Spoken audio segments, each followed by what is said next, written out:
Assalamualaikum warahmatullahi wabarakatuh. Saudara-saudaraku yang saya cintai, saya banggakan.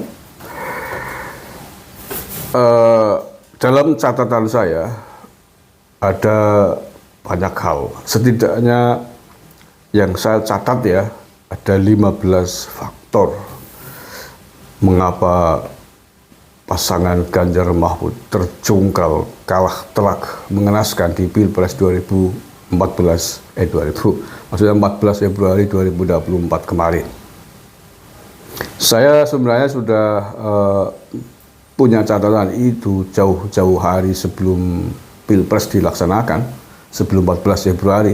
Tapi saya khawatir mau dikira black campaign ya. Tapi sekarang kan sudah selesai. Dan pasca itu bertambah-tambah lagi sebenarnya hal-hal yang membuat kehancurannya Ganjar Pranowo, pasangan Ganjar Mahfud ini. Baik, dari 15 hal penyebab kehancurannya Ganjar di Pilpres kemarin, saya mengkategorikan ada 5 besar. Masing-masing 5 besar ini ada poin-poin kecilnya ya. Baik, saya sudah susun ini tadi barusan saya tulis biar nggak salah itu ya. Saya urutkan dari peristiwa yang lampau dulu sampai kemudian ke sini yang terbaru. Yang pertama adalah faktor Mega. Faktor Megawati Soekarno Putri sebagai Ketua Umum PDIP. Menurut saya ini adalah awal dari kehancuran Ganjar. Di manakah faktornya, penyebab apa dari Mega ini yang kemudian ikut menyumbang andil pada kehancurannya pasangan Ganjar Mahfud? Yakni bahwa semua orang tahu ketika beberapa waktu lalu Ibu Megawati kita pandang, kita anggap sebagai merendahkan Presiden Jokowi. Dalam kesempatan sebuah acara internal PDIP, ya, tahu lah ya videonya, Ibu Megawati terang-terangan mencibir kepada Presiden Jokowi dengan cibiran yang menurut saya menyakitkan bagi seluruh rakyat Indonesia. Merendahkan Pak Jokowi kalau nggak ada PDIP, Jokowi nggak ada apa-apanya gitu, dan seterusnya. Itu menurut saya faktor secara tidak langsung yang menyebabkan Ganjar kemarin tidak terpilih. Itu membuat kita menyimpulkan, wah tidak bisa lagi ini. Kita tidak ingin lagi punya presiden yang direndahkan oleh ketua umum partainya, disebut sebagai petugas partai. Begitu juga yang dilakukan oleh putrinya Ibu Mega, Puan Maharani. Dalam sebuah video juga sangat viral, bagaimana dia nyouting selfie gitu ya. Di sebelahnya ada ibunya di kursi besar, sementara Pak Jokowi sebagai presiden duduk di depannya di kursi kecil. Itu juga menurut saya menyakitkan dan orang lain pun menganggap demikian. Tidak selayaknya ketua umum partai memperlakukan presiden seperti itu. Nah, semua ini menurut saya membuat rakyat kita sakit hati dan tidak menginginkan lagi. Tidak ingin presiden kita ke depan adalah presiden yang bisa seenaknya direndahkan martabatnya oleh ketua umum partai. Kita tidak ingin punya presiden yang menjadi petugas partai seperti itu. Kemudian faktor lain yang disebabkan oleh faktornya Ibu Mega ini. Ibu Mega pernah merendahkan Bakul Pakso. Masih tercatat ini jejak digital ya, era digital. Itu juga membuat rasa sakit hati bagi orang-orang kecil. Kemudian Ibu Mega juga pernah menyinggung tentang ibu-ibu yang suka pengajian. Ini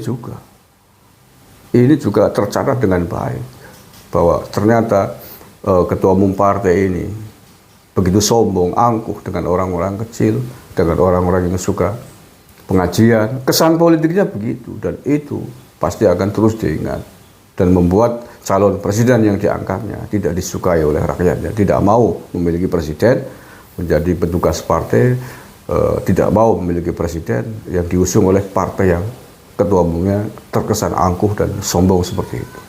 Kayak itu pertama faktor Ibu Mega. Kemudian faktor Ganjar Pranowo. Ya, faktor yang kedua, faktor Ganjar Pranowo ini juga menyumbang beberapa kehancuran bagi dia sendiri sehingga tidak terpilih pada Pilpres kemarin.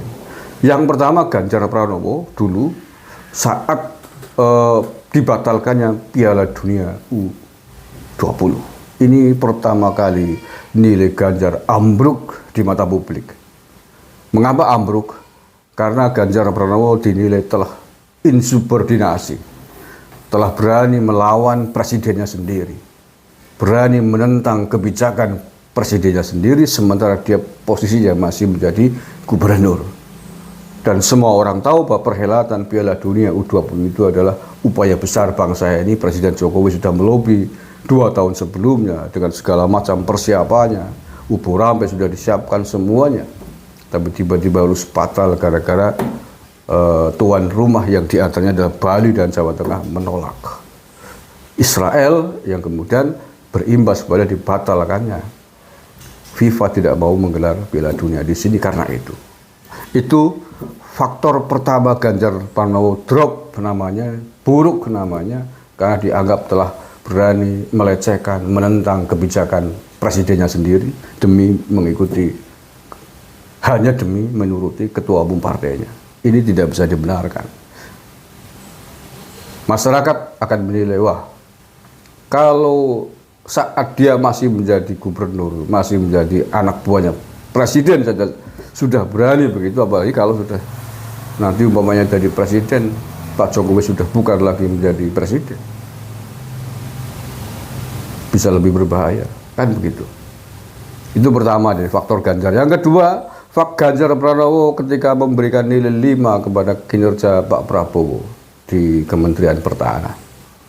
Menurut saya ini juga menjadi faktor penyebab yang cukup telak, yang kemudian menambah nilai keangkuhannya, kesombongannya, kemelintiannya di dalam persaingan Pilpres kemarin, dan itu sama sekali tidak menguntungkan dan menjadi bumerang politik yang besar. Karena orang Indonesia, Nusantara ini tidak suka dengan orang-orang yang kemelinti, kemelitak, magus, dan seterusnya. Faktor Ganjar yang lain,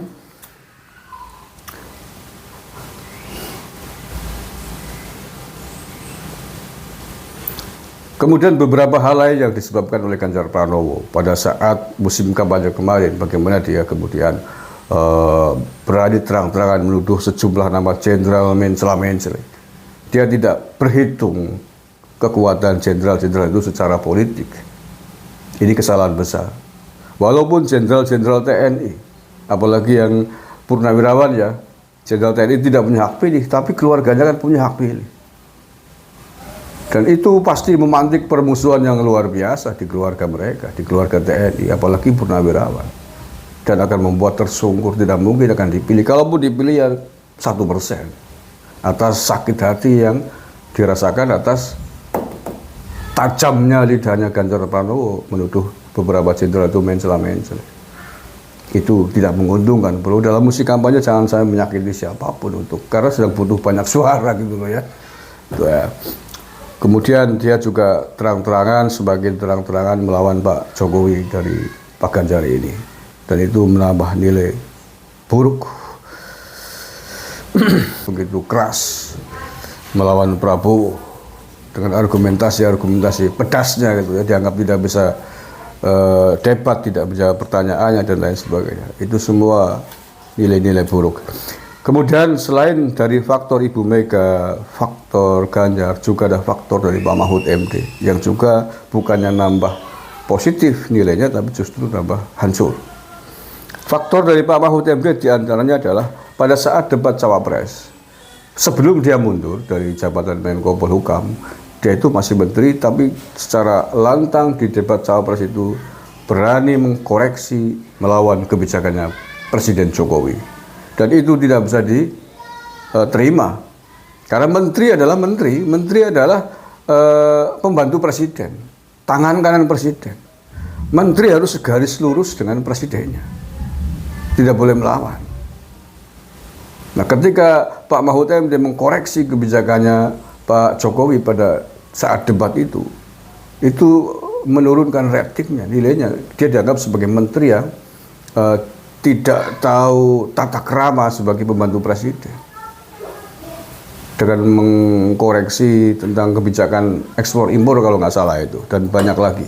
Itu pertama nilainya Pak Mahfud MD menjadi penyebab tidak simpatik orang untuk mencoblosnya. Yang kemudian walaupun dia kemudian mundur dari jabatan Menko Polhukam, tapi mundurnya sudah terlambat. Dia gagal membuat alasan karena ingin netral katanya, terhindar dari kepentingan agar dia mengatakan agar menang secara terhormat, agar tidak terjadi konflik of interest.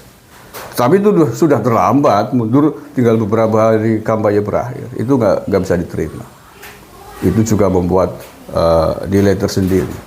Nah, nilai yang buruk tentu saja ya. Kemudian ketika Pak Mahfud juga merendahkan Gibran dalam debat-debat cawapres itu, menganggap sebagai anak bau kencur lah, kesannya kan begitu. Dengan sikap arogansinya, itu juga salah satu penyebab menurut saya. Di luar debat cawapres, Pak Mahfud MD keselip lidah atau mungkin tidak sadar karena mungkin aura hiruk pikuk kampanye ya, dia ngomong tentang mak-mak melahirkan anak tidak beradab dan lain sebagainya, itu menyinggung telak perasaan ibu-ibu dan mak-mak ya. Dan itu sudah banyak reaksi tentang kekecewaan publik, terutama mak-mak kepada Pak Mahfud atas ungkapannya itu. Walaupun diralat dalam politik susah Pak ya. Pak Mahfud. Kemudian dia juga nah, itu beberapa faktor dari Pak Mahfud MD. Kemudian faktor dari elit-elit PDIP. Ini juga menyumbang kehancuran. Mengapa Pak Ganjar Mahfud jeblok dapat 16%. Faktor dari elit-elit PDIP dan para relawannya. Selama masa kampanye terus-terusan menghujat Pak Presiden Jokowi, menghujat keluarganya, menghujat Ibu Irana, menghujat Gibran dan lain sebagainya. Itu juga bertambah-tambah. Menjadi salah satu penyebab juga semakin tidak simpatik publik kepada jagonya PDIP, yakni Pak Ganjar Mahfud. Ingat bahwa Pak Jokowi masih dicintai rakyat. Surveinya masih 75-80%, publik masih suka dengan Pak Jokowi. Ketika kalian melawan Pak Jokowi, ya tambah ambruk. Publik tidak suka, akhirnya berpindah kepada 02 pilihannya. Nah, kemudian yang terakhir adalah faktor jurkam-jurkam yang ceroboh gegabah di dalam menyampaikan pendapatnya ketika pada saat musim kampanye. Yang sempat saya rekam diantaranya faktor kampanyenya Guru Soekarno Putra. Dia bagaimana secara terang-terangan mengancam Pak Jokowi, yang kemudian video itu sangat viral. Kalau nanti Ganjar Mahfud sudah jadi presiden dan wakil presiden, mau diapain aja Pak Jokowi silakan, gampang itu. Itu kan ancaman serius. Walaupun mungkin hanya gertak bahasa narasi kampanye, tapi itu menghancurkan simpati publik. Anda pendendam ini, nggak benar nih caranya begini. Maka publik akan membalasnya dengan tidak memilih calon yang Anda kampanyekan ya, Pak Guntur. Itu. Kemudian Ahok juga sekali muncul blundernya bukan main. Merendahkan Pak Jokowi, merendahkan Gibran, dikatakan sebagai tidak bisa kerja selama ini. Sekali-kalinya muncul nih, Guntur sekali muncul, Pak Ahok sekali muncul, tapi sekali muncul menghancurkan dari dalam menurut saya. Ya, ini masih faktor internal sebenarnya dari dalam PDIP sendiri. Kemudian yang terakhir Cak Lontong di Banyuwangi, gara-gara penonton pesta rakyat tidak mau mengacungkan 3 jari, dia mau marah-marah. Kejadian serupa ini tidak hanya di Banyuwangi, di banyak tempat termasuk Banyumas. Ya mereka mau nonton musik kok, tidak tahu secara utuh, tidak tahu secara detail bahwa ternyata itu acara kampanye. Ya kita maklumi, mereka suka dengan artisnya, sehingga kemudian tidak mau ikut bersuara Ganjar Mahfud dan mengacungkan 3 jari. Harusnya Anda paham, jangan dibully tambah denda. Apalagi kemudian mengatakan Banyuwangi, Deso dan lain sebagainya. Anda digunduli di Banyuwangi, betul kan? Dan dampaknya karena ini viral, tidak hanya di Banyuwangi. Oke. Kemudian yang terakhir lagi, faktor-faktor relawan, booster-boosternya yang juga terus membabi buta nyerangi Pak Jokowi tanpa henti.